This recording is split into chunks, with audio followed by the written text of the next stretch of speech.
And welcome back. I'm Bill English, the publisher here at Bible and Business. I want to thank you for joining me today. This is part 5 of a 30-part series that's coming from my book, Biblical Wisdom for Business Leaders, 30 Sayings from Proverbs. And the title of this particular lesson comes from Proverbs chapter 22, verse 29, Competence Wins Every Time. But before we get started, I just want to let you know that these are the ways that you can get a hold of me or to follow the content that I'm generating. You're always welcome to email me at bill@bibleandbusiness.com. I also invite you to head over to my website where I have well over 200 podcasts and over 200 articles written specifically for Christian business owners and Christian business leaders who want to integrate their faith with their role as an owner or as a leader in business. So let's go ahead and get started. Proverbs 22:29 in the NIV reads like this. Do you see someone skilled in their work? They will serve before kings. They will not serve before officials of low rank. You know, professional athletes and musicians, those who make their money, playing sports or playing music, usually have considerable raw talents. But their success isn't just because they're talented. Their success really comes from devoting their lives to developing their talents. Their abilities on the field, their abilities on the court, their abilities on the stage or in the studio really take years to develop. And so while some of what they do might come naturally, much of what we see results really from a considerable amount of work and dedication to improving their skills, not just physically, but the mental toughness that goes with it, the emotional capacities, all those things.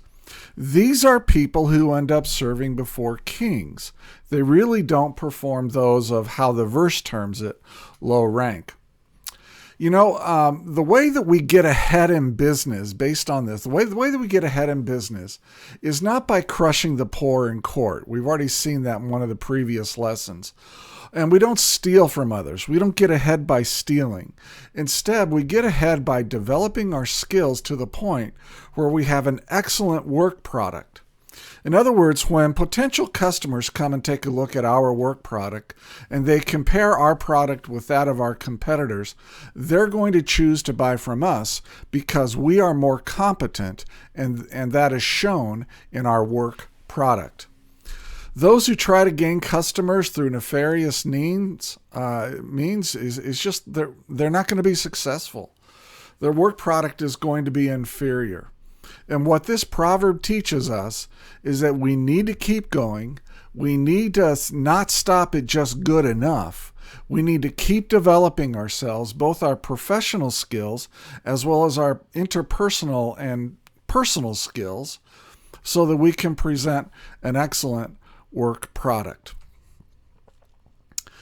I don't know if you've ever noticed this, but the people who are the most competent, they usually end up working with other people who are really competent in other areas. That's why I wrote this here on the slide. Those with significant wealth and power are typically drawn to work with really highly qualified professionals. The phrase that they will serve before kings shows that the best in their field serve the best and the highest in other fields. That's why you'll find people who are really at the top of their fields, they tend to know people who are at the top of other fields. Your top accountants know the top lawyers. The top lawyers know the top athletes. The top athletes know the top actors. The top actors know the top agents. The top agents know the top lawyers. That's really how this works. You'll find that those who are really highly competent will tend to have influential people as their clients. Now, a lot of times, depends on the vertical, they don't want people to know who their client base is, or the clients don't want to be known as being a client of a particular type of person. But you will find if you're able to dig in behind the scenes and can learn about some of the customer lists of some of these really high profile and highly competent professionals, they've got a lot of well-known people on their list. So I want to shift for a moment. Based on this competence, what's our role here? I'm going to start working with, what our takeaways are here. Well, first of all, I just want to ask a challenging question. We need to define our role primarily as stewards, and I'm going to connect that back to competence in just a moment, okay? But if I were to strip away your title and all of your wealth, what would be your identity? And I think this is an important question because if you view yourself primarily as a steward of that which God has given to you, okay, then your wealth and your title can go away and your identity and your role in life doesn't change. But if you have tied much of your identity and maybe even all of your identity to your role as an owner or to your role as a successful, businessman or businesswoman, or maybe you've tied your role to all of your wealth and your identity is tied there, then if we take that away, you're really just an empty, vacuous person, right? There's really nothing there. I have met more business owners in their 70s who have nothing to retire to because their identity is completely 100% wrapped up into their role as a business owner and as a wealthy person. And that's not what God desires from us. He wants something very different for us. So I'm going to suggest that our stewardship includes working on who we are, not just our professional development here. And here's an interesting quote from Henry Cloud in his book, Integrity. He says, while you don't need all the gifts that exist in the world, parenthesis, in order to be successful, end parenthesis, you do need all the aspects of character while you're putting your gifts to work. And if your character and your identity are wrapped up in your title and in your wealth, you're never going to develop the character necessary to put a bunch of different gifts to work and be effective at it. You might be good at a few professional skills, but your interpersonal or your personal character deficiencies will actually create more problems for you down the road. Every time you try to exert energy in an area that you're not good at, you just make things worse.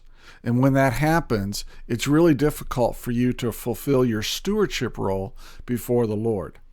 So what this means is that you may need to hire a coach, or you may need to go see some counseling to overcome some private sin. Whatever the situation is, you need to be working on yourself so that your primary role, how you view yourself, becomes that of a steward before the Lord Jesus Christ. You're a steward before you're an owner. And you can be a steward with $10 as well as $10 million. And the amount of money doesn't really matter. It doesn't matter to God, I'll tell you that. What matters to God is where your heart is. And so I'm emphasizing stewardship for a reason. America says, develop yourself so that you can achieve more and be more wealthy. But God says, let me transform you from the inside out, and I'll make you more competent at stewarding my entrustments that I have given to you than you ever thought possible. Here's what I want to suggest, is that life isn't about money, it's about stewardship. And the way that we steward the gifts and the talents that He has given to us is by working on our competence to increase our competence so that we become the best that we can be, so that we don't steal, we don't crush the needy in court, and we have a lot of influence for the Lord in the highest levels of whatever profession it is that we choose. But on top of that, you have to work on who you are as a person, because if who you are as a person is really deficient, you might become pretty competent at what you do, but you won't be able to be effective for Jesus Christ in the marketplace. So our main lesson here today, professional development is a stewardship issue, but so is personal development. Let's not be lazy in developing ourselves into all we can be so that we can steward well what God has entrusted to us. In our next episode, we're going to be looking at Proverbs 23, verses 1 through 3, and the topic there is going to be on controlling your desires. So thank you for joining me today. I'm Bill English, the publisher here at Bible and Business. If you do want to get a hold of me, just go ahead and email me at bill@bibleandbusiness.com. I'd love to kind of think through some of your most difficult situations that you're facing, and maybe pay it forward with you a little bit and see how I can be of help to you. So until we see each other again, thanks for joining me, and I hope you go out and have a very blessed day. Take care.